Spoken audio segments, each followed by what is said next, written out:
Paglabas ni Nico sa confession room, agad siyang kumatok sa boys' bedroom pero ang housemates... Then, pastil. Yung mga... Pusa. And then we had to do it in the... Yeah, yung naman eh. Bye.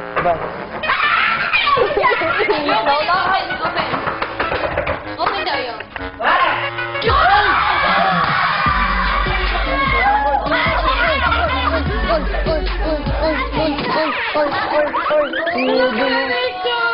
Ay, laki ng pinagbago. Ang payat-payat mo pa rin. Ay, sobrang saya po, kuya. Kasi akala ko nga sa pagpasok ko magkakasama na kami. Isa siya sa gusto kong makilala dito po sa bahay niyo. Sa living room, agad sinabi ni Nico ang pakay niya sa loob ng bahay. Balita ko meron kayong gagawing task na sa salon daw. Kasi nung 8 years old ako, naging assistant o PA ng isang hairstylist. Ang trabaho na isang PA, tagabitbit ng gamit, lilinisin ko yung gamit niya.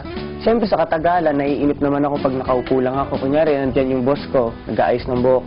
Pinapanood ko siya, ang dami niyang customer. Siyempre, para makatulong, hinawakan ko na yung blower, nagpaturo ako kung paano mag-blower ng buhok, mag-plancha. Napapagkamalan pa nga akong bakla nun, di ba? Alam mo. Pero okay lang kasi trabaho naman, marangal naman yun. Sa 8 months ko na yun, yung mga natutunan din ako at na-observe ko rin kung ano yung ginagawa sa salon. He's a celebrity, he's a big name. Something that you have to remember sometimes that they've had normal lives and jobs before. So it's motivating in the sense that you can be in that position but still get to a good place by working hard. Kaya nandito ako ngayon para tulungan kayo sa task nyo. Maya-maya pa, nagsimula na ang Salon 101 ni Nico. Pinaka-importante kasi, hindi naman basta ginagawa lang yung pag-blower ng buhok, di ba? May service na ginagawa. Kunyari, salon to, di ba? Kailangan pagpasok pa lang niya, igigreet na natin siya. Kasi napaka-importante nun, lahat ng staff tayo, approachable. Saka maramdaman ni Maymay na komportable siya sa pupuntahan niya. Para lalong maintindihan ng housemates, si Kuya may hiniling kay Nico. Nico, Yes po? kunwari, customer mo si Edward. Si Edward po. Paano mo siya pakikitunguhan? Sige po. How will Sige. he Treat you. treat you? So, di mo tatagal. Si Maymay na lang, kuya. Kring, kring, kring. Hi, good morning, sir. Hi po, good morning. Yes po. What do you want, sir? What do you need? Trim on the hair. Trim, okay, sir. You can sit now here. Sir, you want pedicure, sir? I'll call the pediatrician. At pinapuro ba yung pediatrician? I'll call the pedicurista. You want? Yes. Okay. This is your first time to go to the salon in the Philippines, sir? Yes. I will use your dead nails. Dead nails? Remove. Put another pit. Okay. Habang nagtuturo si Nico sa living room, isa pang bisita ang inimbitahan ni Kuya sa loob ng kanyang bahay. Kuya. Maligayang pagbabalik sa bahay ko. Sobrang saya ko. Hello po, salamat po kuya. Kumusta na, Nonong? Ewan ko, parang yung feeling ko lang is excited lang akong makilala yung mga housemates. Isang task ang kanilang haharapin ngayong linggo. Isang dating housemate mo ang nasa loob na ng bahay ko. Pero parang may kulang. Parang kulang yata ng customer. Pwede ka bang maging unang customer? Bakit naman po hindi? Siyempre, ikagagalak ko pong ayusan ng mga housemates.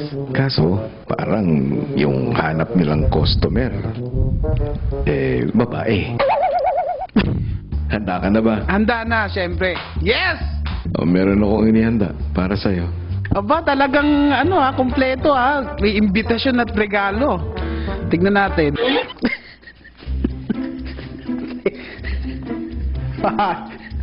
Fire! Mukha akong mayordoma. Mukha akong mayordoma dito. Tawagin niyo akong Tita Baby. Ako si Tita Baby ngayong gabi. Maya-maya pa, Tita baby, Yes, kuya. patingin nga.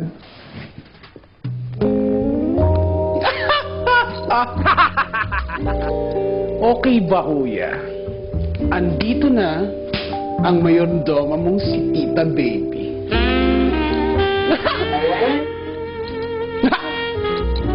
Dapat siguraduhin nilang pagandahin nila si Tita Baby, kuya.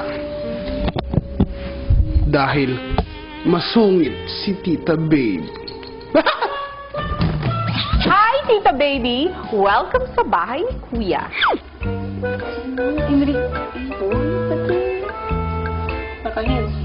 Excuse me.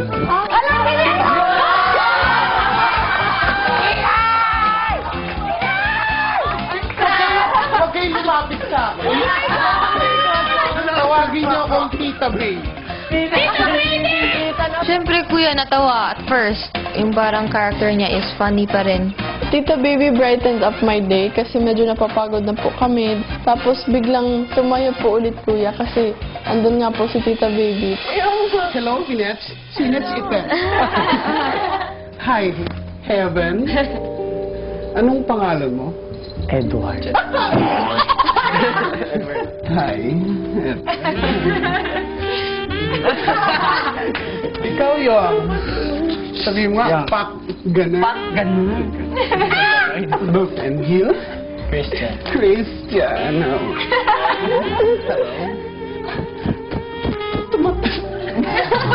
Ano po? Nawawala ako sa character. Mo ko patawa. Tita Baby ang ikaw. Ay, po, Tita Baby. When she was trying to be serious, Marco and I were still laughing. We couldn't hold it in. Everything she said, everything she did, made us all laugh. Sabi nila dito ay may salon kayo. Tatayo po ng salon. At gusto kong magpaayos dahil... Take two. Sabi nila dito meron kayong parlor. Gusto kong magpaayos. Customer siya. Upo po kayo. Kung saan niyo pa yung sinabi? Bukod sa magpapaayos ako, gusto kong manganak. Dito lang po sa siya. Dito po. Tandaan niyo yung mga scissors niyo. 8 tong anak ko. Ay, malamig. Ganito pa lang pa. Susunod ang pagpapatuloy ng makeover ni Tita Baby. Ang dami nagtutulong, mapaganda lang po kayo. Oo. Maliliit lang po kayo sa lamay.